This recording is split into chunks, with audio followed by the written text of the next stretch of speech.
Alright guys, so today we're going to talk about the meta build for Wolcen Chronicle 1, which is the Havoc Orb and Arctic Spear build. This is my updated version um, as of patch 1.1.0.3, and I made a couple very small changes, but still. Let's go over some gameplay and then we'll go into all the details. So basically, when I'm just running around, um, casting Arctic Spear to kill the trash, casting Havoc Orb to kill the elites, using Aether Jump and Dust Crowd to move around, Dust Crowd to gain a damage buff, and I'm just casting Arctic Spears and Turrets to gain my willpower back. So, very easy to play, super powerful. You don't need much gear to play this build. Havoc Orb really carries. Um, Try to spam some potions when you're doing Havoc Orb so that you keep your rage up above 750. And basically that's pretty much it, guys. Just run around, Arctic Spear, and Havoc Orb when you encounter an elite. I like to Lightbringer on the elites first, so I break their break bar. This one actually dodged it, but okay. So that's basically it, guys. Let's go back to town here. Okay, so let's go over the skills first. First of all, Aether Jump. Aether Jump is your movement skill. It is good to inflict stasis, which will proc, which time cannot heal. We'll go over this one a little bit later. Just keep in mind that Aether Jump with Void Paralysis will inflict stasis if you use the Aether rune here. So March of the Time Devours, basically. Um, so if you find yourself spamming too many Havoc Orbs or whatnot, and you have no more rage, you can just Aether Jump. Each time you Aether Jump, it will cost more willpower. So with enough transfer time, you can transfer this willpower into rage super fast. So this is one of the main reasons why so many people play hybrid builds, play Aether Jump, because it's the best willpower dump in the game right now. Ethereal Bounce, increase your attack speed and spell casting speed after using Aether Jump, always good. Aether Jump removes all crowd control affecting you, so if you get frozen or something, you can still Aether Jump away, and it will remove the crowd control, so you are safe to move around. Increase your movement speed after using Aether Jump. So pretty much all the buffs that you can take. There are other options if you want. This is my preferred setup. Some others might use the maximum range. I actually prefer this. So this one is for the stasis, very important. And then you need March of Time Devours. So these two I would always keep, and then these you can do whatever you want with them. This is my preferred setup. Dust Crowd. Basically another movement skill. So if you want to farm efficiently, you have to go fast. You want to go fast, you need some movement, right? So that is why I'm using Dust Crowd, which will also increase my crit chance. So it only increases your crit chance very, very shortly. Say for example, on my Havoc Orb I have 70% crit. If I use Dust Crowd, okay, I didn't even see it because it was so short. It basically like 1 second. If you use Dust Crowd and then immediately go, you saw it was a 78% crit chance for like 1 second. So for that 1 second, I mean, you'll have a little bit more crit chance. Still, very good buff. With this one, Dust Crowd grants a shadow damage type buff to your base damage type. So if you can see here, we got the additional bonus, additional damage dealt as shadow damage. So this is basically a, okay, I'm pretty sure we can see it here. Shadow damage, 4.8k. So shadow damage 4.8k, 3 to 4.8k. That is 20% of the second layer of damage. Basically, if we go really quickly over this, material damage, all these damage types like material damage, elemental, projectile damage, melee weapon damage, these are all of the first layer of damage, which I like to call, which we call the additive damage types. And then you have the multiplicative damage types, which I include in the second layer. And so this is a 20% of the second layer. So very good damage buff. That is why we use Unseen Thrails. Allows you to move through enemies while you're under the invisibility of Dust Shroud. So very good movement as well. as soon as you cast Dust Shroud, you're invisible. You can move through enemies, so you'll never get stuck. Increased movement speed, self-explanatory. Dust Shroud allows you to hit enemies while you are invisible for a short duration. Makes it very safe to use. Example, on a boss, you pop Dust Shroud, and then you can attack him for a little bit. And reduce the cooldown of Dust Shroud to have more uptime on it. So, Dust Shroud, a very good overall skill. Avenger Auto Turret, basically it does a little bit of damage. Turrets got nerfed in this patch, so they are less good than they were before. They are worse than they were, but they still do fairly good damage to trash mobs. I mean, I wouldn't do a 6 turret build yet with my current gear because Havoc Orb is so powerful. But I mean, there are still some damage, sustained damage, and you don't need to aim. They stay on the ground behind you, so they might kill something that you will have just damaged before. So you also use turrets to do the nice balance between rage and willpower while you're spamming Arctic Spear. So you can see my rage and willpower here. You can get a pretty nice balance of this. These are my preferred runes: skill, duration, cooldown, additional cannon. So this basically almost, I'd say pretty much doubles the DPS, because if you don't use it, see how slow it shoots, and then when you use it, got a double cannon. Allow the Avenger Auto Turret to rotate and target enemies automatically. This is super good. This basically lets you just lay the turret on the ground and you don't need to aim at all. You got a crit damage one here, and you can have 2 active turrets at a time. So this is my preferred setup. This one basically taking because it increases my crit damage by a lot, and I have a lot of crit chance and not a lot of crit damage right now. So at one point, I don't know, maybe this one might be worse than the 15% weapon damage. I'm pretty sure it will stay pretty damn close to being the best, but we'd have to actually run the math. So I run with this one for now. After this, we got Arctic Spear, which is our main trash killer. Basically, when we're just running around, we're casting Arctic Spear, and once in a while a turret, just to gain some willpower back. So basically the only one you need is Sublime Fracture. It's basically the only node that you need for Arctic Spear to be really good, and all the rest is up to you. So I got some crit damage here, crit chance score, skill weapon damage, and skill weapon damage. You could go with anything else, guys. You could go with this one, but so 100% more damage with more cast delay. You could go with Himmel Ambush, which increases the damage of the spears by, I believe it is 33% per spear that you launch at the same time. So this one is big damage as well here, but I don't really enjoy the delay because I'm going so fast that I want to pick up the green globes a lot from Undertaker here. Oh, actually, I did not. Okay. Okay, this is gonna be better. So, actually, very good nodes. You can take whatever you want. Skill weapon damage. You could go for all skill weapon damage like this. Basically, just choose whatever you want. This is my preferred setup. 2 times skill damage and crit chance score and crit damage. Also, I turn it to material damage because currently my gear is material damage. So for this current build, which revolves around material damage, of course we will change it to rend. If you have a gear set up for elemental, for occult, you can change it to something else and it will do just fine. Next, Lightbringer. Lightbringer leaves an area of effect that deals damage to enemies. So Lightbringer is actually one of the best overall skill in the game, in my opinion. It is movement. It is a stun.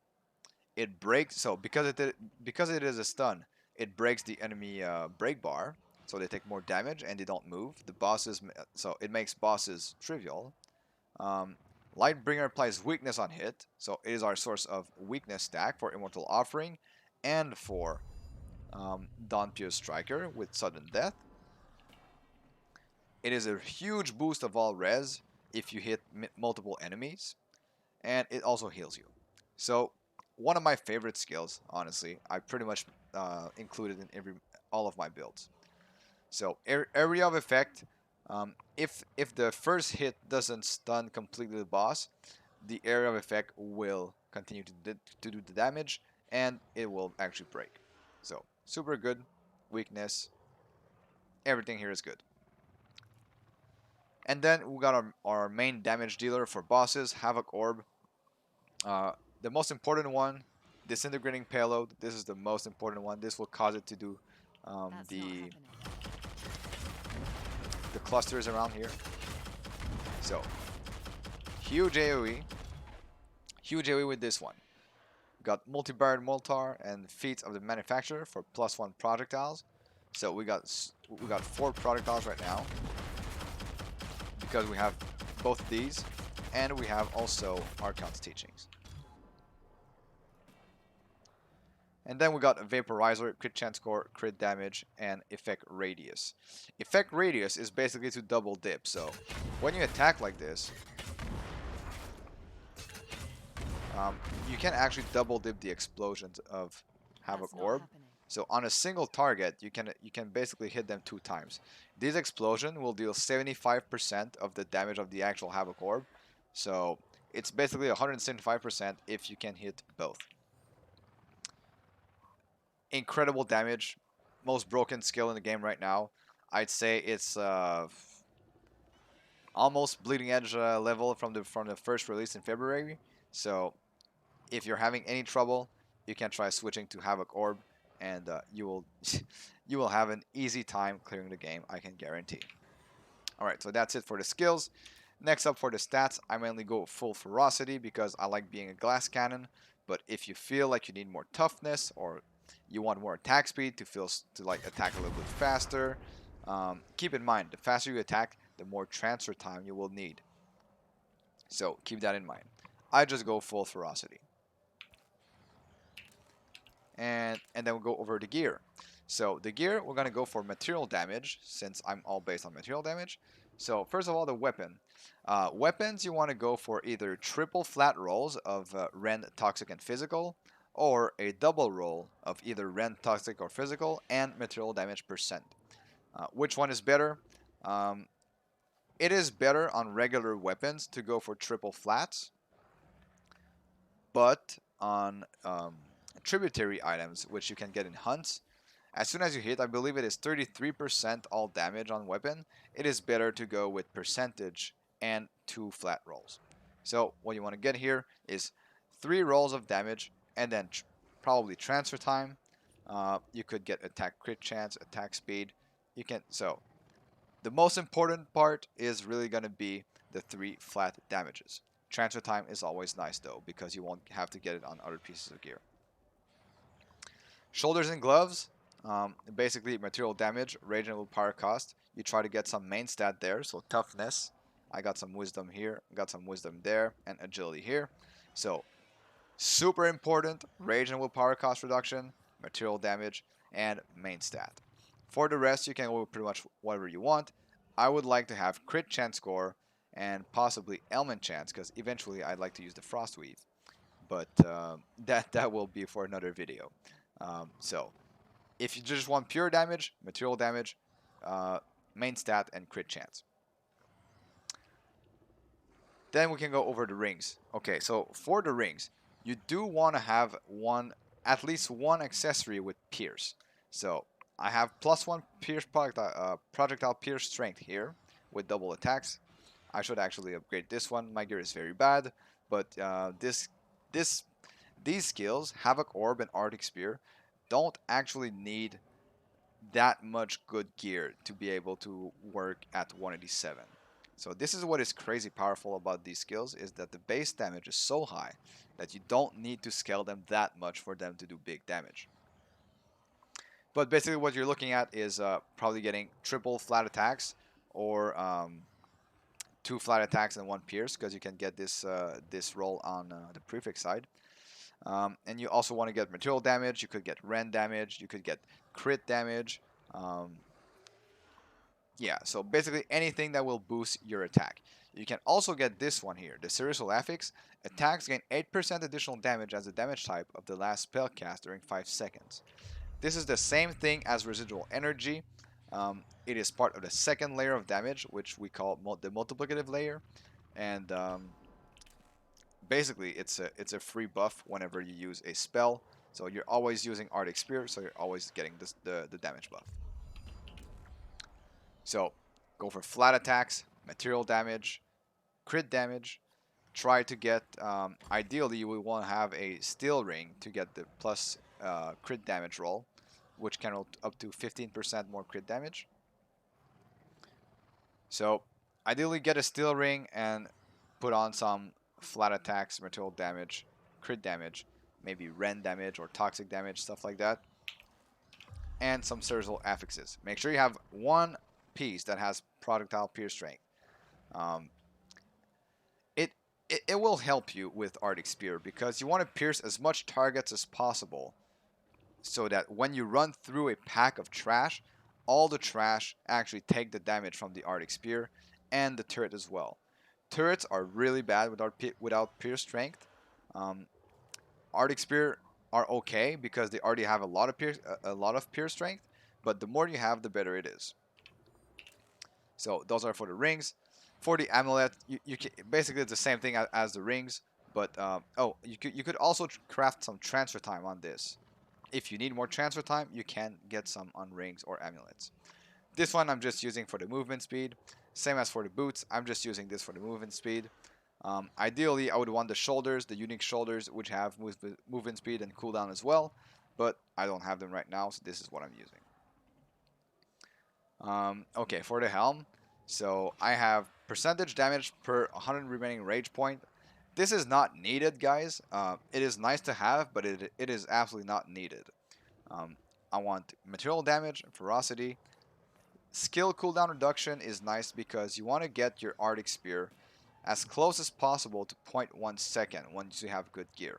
Right now I don't have very good gear, so it is still at 0.3. You can get it to 0.2 pretty easily, but when you're fully geared out, this should be at 0.1 second, and your Arctic Spears will cast extremely fast. So then you can go for the shield. So the chest piece, this one I have material damage, toughness, crit chance, element chance. I'm still missing one stat here. I only have 5 stats. Basically here you could also go for transfer time, same as the helm. Could go for transfer time, cooldown, material damage and main stat, very important, critical chance score, stuff like that. The trial belt, obviously best in slot, super good. When you're using the trial belt, you can refer to my other video that I just did, which is called Mark of Impurity in-depth analysis, I believe. Basically, second column, you can't go wrong. Take a look at my other video if you want to have the other options as well. So what a trial belt does, okay, for those of you that don't know, this enables you to have Mark of Impurity on mobs all the time because you have 100% chance to inflict Mark of Impurity to an enemy on hit. So Mark of Impurity increases your damage tremendously, and this is why this is the best belt in the game. And then for the pants, basically same thing as the chest and the helm. You could go for material damage, cooldown, transfer time, critical chance, main stat. Basically anything that increases your damage, or you can go for transfer time and cooldown. And the max 15 interact. So this one is pretty nice. It has a 7% occult damage multiplier. So if you want to go for an occult Havoc Orb build, this could actually be pretty good. So for example, this one has sacred damage. If you want to use sacred Havoc Orb with this one, you will have a 7% occult damage multiplier. So that could still be viable. Might be even better in material. Who knows? So you could go sacred Havoc Orb and sacred Arctic Spear. That might actually be very good. But if we're going for this build, which is material damage, this one does the same thing as the ring and has residual energy here, which is attack gain 30% additional damage as the damage type of the last spell cast during 5 seconds. So basically free damage in the second layer of damage because we're always casting a spell every few seconds. Okay, so that is it for the gear. Um, let's go over the passive tree. Basically, I changed a couple of nodes here and there. This is my current final build. I will tell you guys where to start when you're a little bit lower level, but we'll go over the full tree for now. So basically, melee weapon damage and projectile damage, these two nodes, super good. You do benefit from melee weapon damage if you are using a dagger. So if you're using a dagger, you benefit from this node more than if you're using a pistol. Will it make a huge difference? Probably not, but it still is squeezing in a little bit of damage. Then you have attack damage, crit chance, projectile damage, agility. So all of these nodes are very good. Projectile damage, +1 pierce. So very important to take this one. Movement speed, always good. Agility. So Archeon's teaching is the first big node we're taking. +1 projectiles with projectile skills and -20% projectile damage multiplier. This enables us to have 4 Havoc Orbs that shoot at the same time. And then we go up here. This one is a waste, basically. 5-4 shield. We have to go through. Attack speed is okay. So melee weapon damage with projectile damage. I go for movement speed here. Material damage, crit chance, and then branded burst, and then one past it. Branded burst, what it does is for each point, it mitigates 20% of the damage. If you have all 5 of your branded burst points, your first hit you receive, you will take no damage. Your second hit, it's going to be 80%. Your third, 60%. And they refill pretty fast. So you can go full glass cannon, complete glass cannon, just with branded burst. And if you kill stuff fast enough, you won't get hit enough to die. So as long as you don't get hit too much, or that you have dots on you, branded burst will save you. I grabbed these two nodes for material damage. You don't need to grab them right away if you don't have um, so many points, but at level 90 I do grab them. Movement speed here, projectile and melee weapon damage, blessed silver. This one basically you still need to have your anointed ammunition points. I tested this, so this does not work as just like this one for melee weapon damage. For some reason, this one does not work even with the dagger. So to get the bonus from the projectile skill, you need to have all of your points. So this increases your projectile damage by 50%. And then you go there, attack speed. We go here because we want to grab. So this is all trash, 8 damage, 8 damage. But which time cannot heal is actually a 15% true multiplier.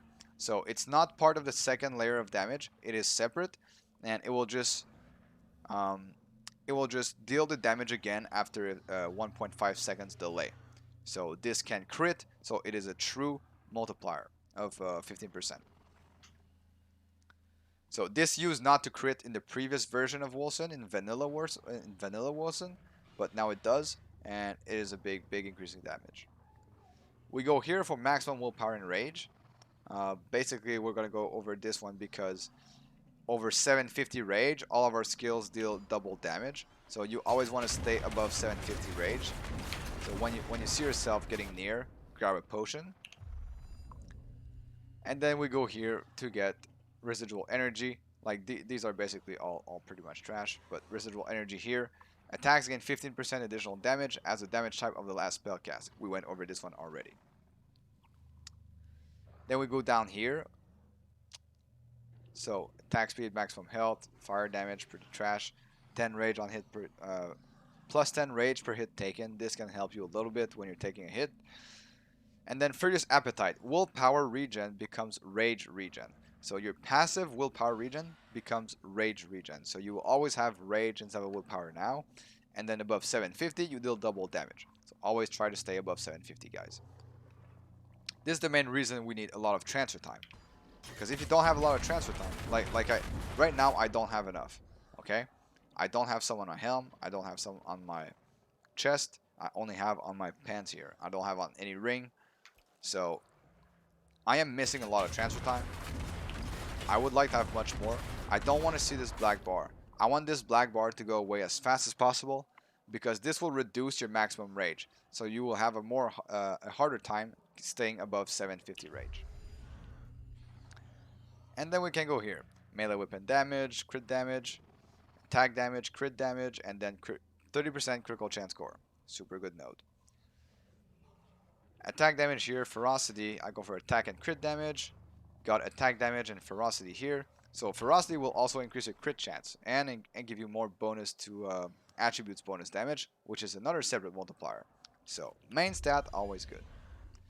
And then we go here, basically just to get to Immortal Offerings.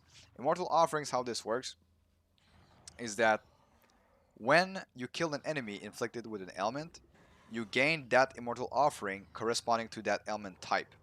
And then you will deal additional damage as that ailment type. So say for example, you inflict poison on a mob and then you kill it, you get its stacks of poison Immortal Offerings. It can go up to 10. If you have 10, you have 10% more damage as poison. And this is part of the second layer of damage. So we usually get about 5 stacks. Five different ailment types of 10 stacks. So that's 50% of the second layer of damage. Then we go here, movement speed, grievous afflictions. Basically what this does, you can apply 2 different ailments with the same hit. It will take your 2 highest damage and you will inflict these ailments. So this one is poison and bleed because my poison damage and my rend damage are the highest amongst all the types of damage that I have here. Then we go here for Undertaker. So how Undertaker works, you get when you kill enemies, they have a chance to spawn a green globe. That green globe will give you a 30% damage boost to your second layer of damage as well. Super powerful when you're going really fast. And when you take this one, you always take this one as well. 15 radius for picking up globes. It says only health globes, but it's actually all the globes. So it works for the green globes as well, or the transformation globes as well, and those shrines. Anyways, yeah. So basically, 30% damage. This can stack. They all have an individual timer, but this can stack to crazy amounts, and you can have your Havoc Orb be like 100k, 200k, 300k damage. It can stack like crazy. So very good if you're going fast. Undertaker, a must, absolute must. Okay, and then we go here as well. We grab a couple nodes of material damage and crit chance score. Again, material crit chance score, crit damage, pretty good nodes. 15 agility. We go up here, a little bit of attack damage, and then Dawn Pierce Striker. This will execute anything under 10% health, as long as you're dealing sacred damage. How do you get sacred damage? With your Lightbringer, you get a weakness stack, and then you get the Immortal Offering off of the mob. As long as you have 1 stack of Sacred Immortal Offering, you will always do Sacred on all your attacks, so you will always kill anything under 10%. This is for the trash, and this is for the bosses. And then we go here for crit chance score and 30% crit damage multiplier. Super good. I mean, we are going for crit, so we want this node absolutely. So this is pretty much the build. If you are not level 90 yet, you can skip Dawn Pierce Striker. You can skip Which Time Can I Heal. You can skip Residual Energy. You can skip these 2 nodes here. The only very, very important ones to get once you are fairly endgame, like I'd say maybe level 60 plus. Archeon's Teaching, mandatory. Branded Burst, mandatory. If you have enough transfer time, Frenzied Blows, mandatory. Undertaker, mandatory. And Immortal Offering and Grievous Afflictions, mandatory. Also this one, Increase Awareness with Undertaker.